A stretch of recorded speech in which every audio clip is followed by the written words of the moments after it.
Okay, guys, welcome to another episode of the so called Oreos podcast, the podcast where we discuss all the awkwardness, hardship, and hilarity that comes along with society labeling you white on the inside and black on the outside, also known as an Oreo. I am one of your co hosts, Kia Swinton, and I'm here with Mari Pollard. Janae Price. Gang. Also, it's the first day of spring today. Oh my God, it is? Oh, Yeah. shit. Oh, that's nice. Really quickly, we want to shift gears to talk about some current events. As you guys know, I'm sure people who regularly listen to the show, we record every 2 weeks. So by the time you guys hear this, it's going to be, a little bit after the fact. But this past week, there was a shooting in Atlanta, Georgia, where I'm pretty sure the number now is 8 women, Asian women, were killed by a white gunman. We just thought it was important to talk about this and bring this up, and especially because the episode topic, we haven't gotten into it yet, is going to be about COVID, kind of like a 1-year update on, I don't know, it's like a COVID anniversary because it's March. This is when things started really going down for people. And the shooting really kind of has, I don't know, put a spotlight on a lot of the Asian hate that's been going on in this country since our past president, Trump, started calling the coronavirus the Chinese virus, which was a disgusting and terrible thing to do, but it's really led to the rise of hate in this country. And the shooting, obviously, is the product of that. We want to condemn terrorism on this platform and just condemn hatred and racism and the disgusting behavior that's been happening towards marginalized and minority groups. Yeah. Fuck Donald Trump and fuck anyone who voted for Donald Trump. Yeah. Because people think it's just like funny and all this stuff. And it's like when you give someone a platform like that, there are consequences. And like the people who suffer those consequences aren't the Trump supporters, it's the people on that other side. So really, fuck you. Fuck your parents who voted for Trump, for real, for real. Yeah. And I also think it's really disturbing to even see how the police department has addressed it as this being a white man's bad day. Oh, so a white man is able to have a bad day and murder 8 people. And he's still alive. And he's still alive. Had his bulletproof vest, and then only to find out that that same police officer promoted shirts that essentially called the virus what Trump had been saying about it. And so we keep on seeing proof that people within the police department are not necessarily working for all citizens. And it's really alarming. And also the fact that they're trying to separate. People are so dumb, guys. I'm sorry. People are so dumb. They're like, he has a sex addiction. And it's like, he fetishizes Asian women. Point blank, period. That is racism. Like, that is steeped in racism, misogyny, and we need to stop acting like these things can't overlap. Yeah. Like, where does, like, okay, like, it's, yeah. All right, so now it's time for the topic of discussion. Like Janae said earlier, it's 1 year from COVID. So we just want to do reminiscing on the last year, the ups, downs, what we learned, everything. And we have some listener responses. So it should be a fun conversation. So Janae, do you want to start? Yeah, sure. So a year ago, around today, actually, prior to a year ago in January, okay, mind you guys, I worked at a pretty decent sized news company, and I managed the homepage for it. So I was seeing all the articles that go up on this website. And in January, there was so much talk about this virus that started in China. Like everyone was covering it. Everyone was talking about it lightly at first. And then I saw more and more and more. And they were talking about how it's highly contagious and this, that, the third. And I have text evidence of on January 25th, me telling a friend to stay the hell inside because there is a virus going around and that it's probably going to pick up in the US. So in January, I knew about this virus. Then February happens, you know, January is my birthday, February is Black History Month, what have you. But um, by March, I would say that, and there's a group of Black people that I hung out with in my office, and we would all have lunch together, and we would all be like, you know, this is kind of getting serious. I don't know what's going on. And I know that there was a news correspondent that went abroad, and we were like, are they going to let them come back into the office? Like, how's that going to work? They came back into the office, and we were all like pissed. Like, this is weird. Maybe he shouldn't. They're saying people should quarantine. And like less than a week later, they made us work from home permanently. Or not permanently, but indefinitely. And I just remember being so pissed off because they literally on Friday, everyone was talking about it. Then on Monday, I come into the office and then they send us home. By I think 11 o'clock, they sent us home. So I was like, dead ass, y'all made us commute here where there's a killer virus going on? For real? So there was just so much panic, so much fear. Directly after that, I called my parents and I was like crying on the phone and probably cursing a lot because I have a potty mouth. I was just so upset. I was like, I don't know what I'm gonna do. Like, but still having that thought of like this will be cleared up in a few months. But for now, like New York City's crazy. So that was me. I think it's funny because I feel like so many offices in New York were just so slow, and then it became a hot spot because they just weren't reactive enough. And I remember, I think me and Janae hung out that weekend before, and you were telling me how someone from your office was going to, um, they were like going everywhere, I think. And I was just like, girl, you better ask to work from home. And then my office did something similar. Like, okay, so my boss, like I was reading about COVID like back in like December and like looking at the numbers, and I was like, that shit crazy, bro. I don't know what I would do if I was in lockdown. And then here we are. So me and my boss were talking about it, and my coworker was like, oh my God, you guys are like overreacting. It's not going to be hit the US. And my boss is just like, no, she was like freaking out. She was like, it's gonna be bad, it's gonna be bad. And this was like December. And so I was like, I don't know. And then like that week when everything shut down, we heard like rumors that like the building next door, someone had a COVID case, someone on like the HBO floor in our building had a COVID case. And I was like, so are we gonna like do something about it? Because it's like really close. Of course, they didn't do anything about it.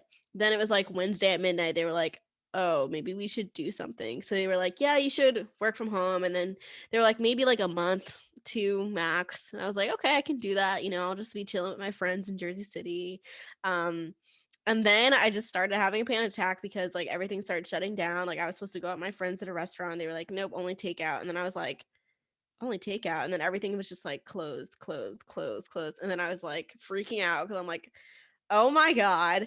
And then I got sick and it fucking sucked. And I couldn't get a COVID test. And I was looking at my phone and I have like the tracking of my fever from like March 16th to, I think it was like March 16th to March 24th was the first day that my fever in like 2 weeks like wasn't over 100. So March 24th is a good day for me.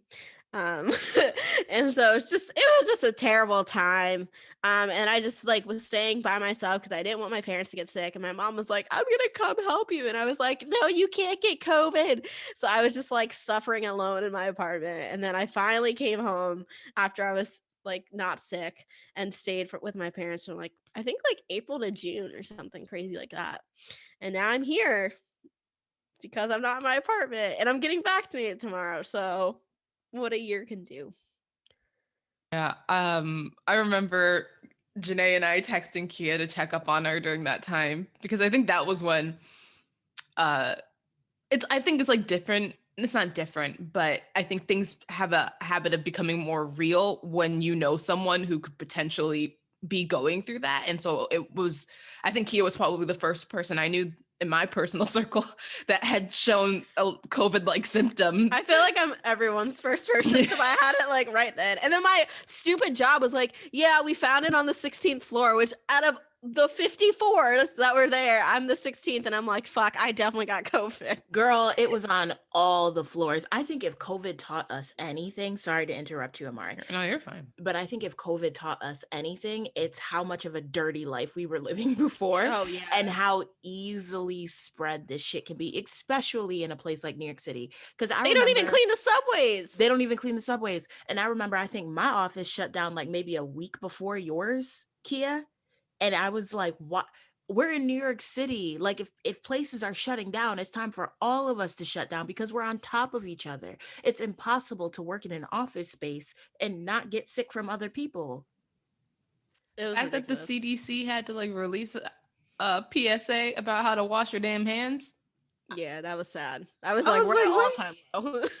I said, what, guys? And remember, there was a time where like we would make jokes. I don't know if y'all had this, but like at my old office, there was like one person that everyone would make a joke about how they don't wash their hands. It was like, ha ha ha, Ned doesn't wash his hands. Ew. So, and I'm like, That's white folk stuff. yeah, it is. And I've talked to other people and they're like, yeah, there's always that one person in your office that doesn't wash their hands. And I'm like, how could we joke about that? I remember at Vice, people were dirty, and I think it's because it was mostly white folk. But I remember people would like blow their nose in the kitchen. I'm like, really?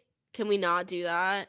And then people would just like be coughing, and it was like an open floor plan. So it was like if she coughed, we just all go and get sick because it's an open floor plan, and we sit this goddamn close to each other at Vice.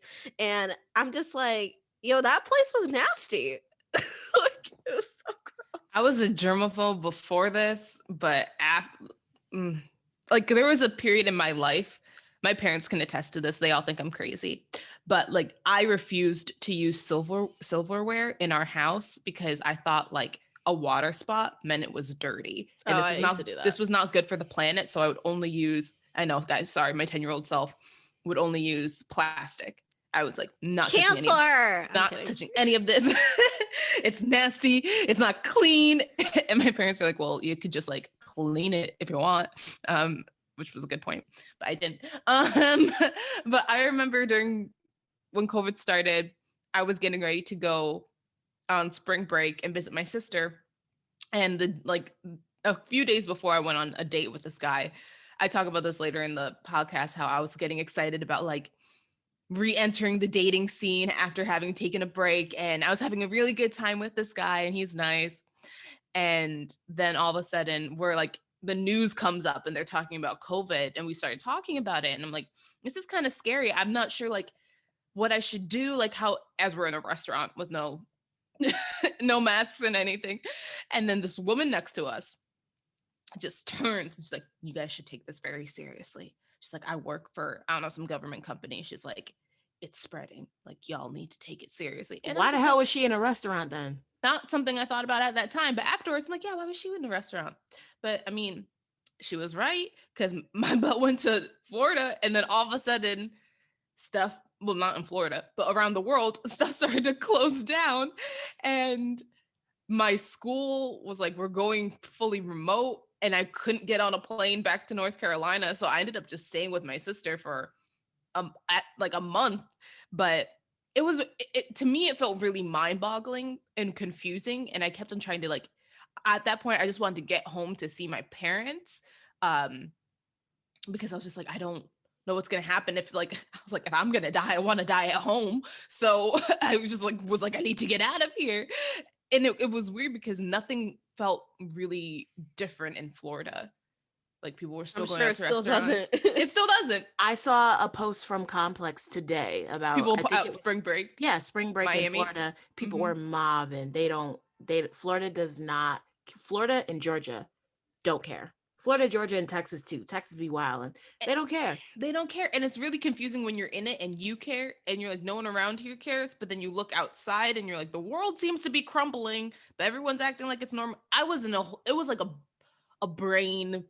I just like was so confused, and I was like, I just need to get out of here. My sister would tell you, I wouldn't leave the apartment. Like the only time I would leave the apartment is to go walk her dog. Yeah, I can't imagine being in Florida during COVID, because you would literally just go insane and be like, and also it doesn't matter because if you go to the grocery store, you could get COVID there because people don't care. You don't have to wear a mask. Right. I went to the grocery store like I think a few times with her, and she said, Mari. I wore my gloves, and my sister was like, anytime anyone came near Mari, she's just like, I would do that too. Yeah. I was funny little story. Maybe a few days after I was sent home, or was it the day I was sent home?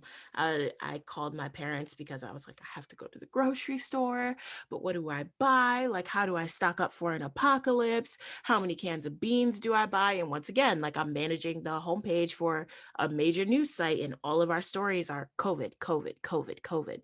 So I'm freaking out. Call my mom, start crying on the phone, like, can I come home? I'm like sobbing, and my mom's like, no, you have to stay. What if you're contagious? You have to stay for at least a few weeks. And my dad was like, yeah, bring your baby home. I'm gonna drive down to Brooklyn to get my baby. And they had like a little spat, I guess, because my mom was like, no, Darren, she can bring COVID back. And he was like, I don't care. It was like a whole thing. Oh my God, such a mess. And That's cute. I think that might bring us to our next thing. Yeah, we just wanted to do like general recap on like the COVID fear and like the panic stuff with like people buying everything in the goddamn grocery store. You can't get soap. You can only buy like one paper towel. And this was just such a funny time because I remember I was home by the end of March. And my mom is like, wear gloves. We need to stock up. My dad was like trying to stock up on toilet paper. I think he still does have a stockpile of toilet paper somewhere. So people overbuying toilet paper, hand sanitizer, thermometers, Tylenol, because you guys remember that story that came out that was saying like Advil or Aleve are like don't react well with COVID. Lysol wipes, which are still hard to get, and meat. I know that at grocery store, Wegmans, Gang, they had like little stickers on products. So like the canned goods, it would be like only one per person. And if you got to the checkout and had like two, they would be like, you have to put that back. And I'm pretty sure my dad tried to bully young cashiers into letting him take more than one item several times. A 6'4" Black man being like, looking back, it's like wild that we were like fighting at the grocery store. It's wild, bro. I witnessed this woman.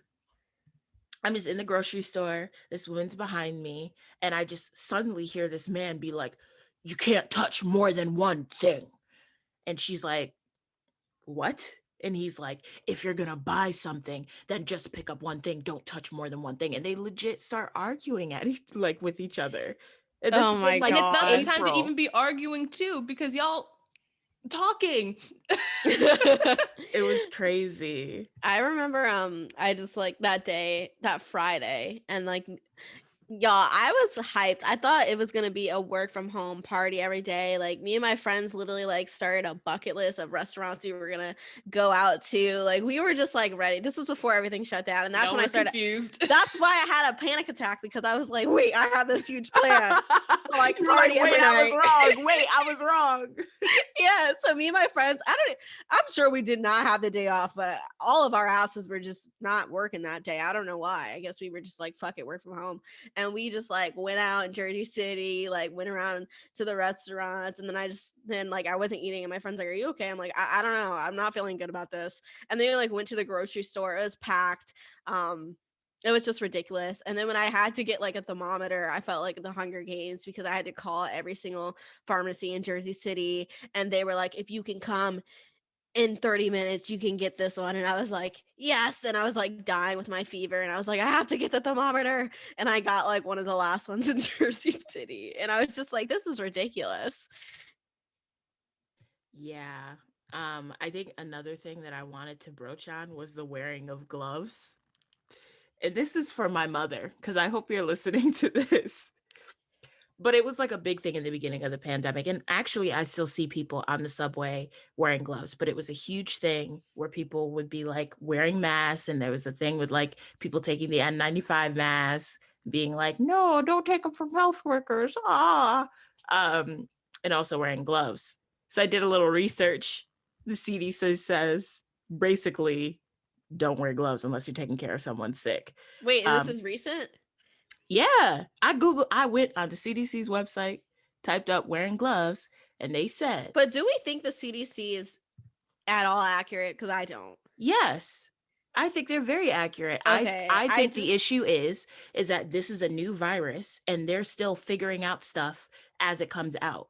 That's I- true, but I do think that you also have to wait. And the New York Times always talks about this too, about like how you have to like convey messages. And I just feel like the CDC, just the constant like, okay, just think before you speak. Because I think the constant like, okay, double mask, actually now triple mask, actually now don't mask, and then all that is just like confusing. And then when they said like, oh, all vaccinated people can like hang out indoors, but like still wear a mask outside, but still like maybe you can be around one person, or and it's always just like, you guys got to get the messaging right, because I know it's like you're trying your honestly, hardest, but I don't know. But at that point, my thought process is if the CDC is saying all these different precautions, your ass just needs to stay the fuck home. Sorry, guys. Oh yeah, no, 100%. You're correct. But I just don't think Correct, you you know are. how stupid America is. I just think like you need to operate on the stupidity of Americans, and we need to give it to them straight, because I just think like, oh, actually don't mask only if you're sick. Okay, now mask, now double mask, now triple mask, and it's like we're a year into this, no one's triple mask. Yeah,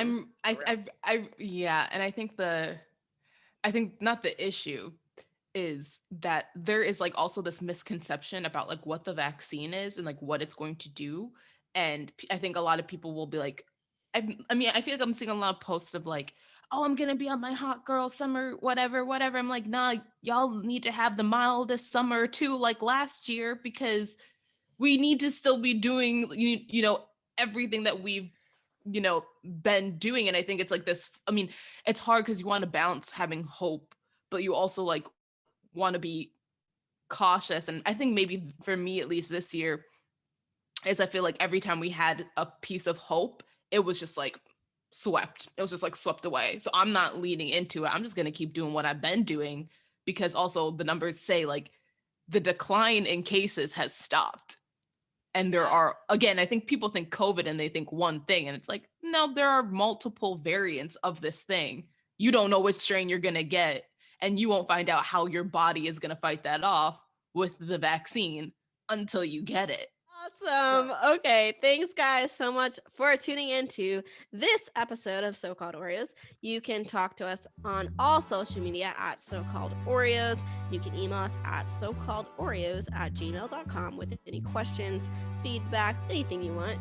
And you can listen to us anywhere that you listen to podcasts, and we would love it if you could just like give us a nice 5-star rating, subscribe, leave a review, anything like that. Until next time, bye. Bye.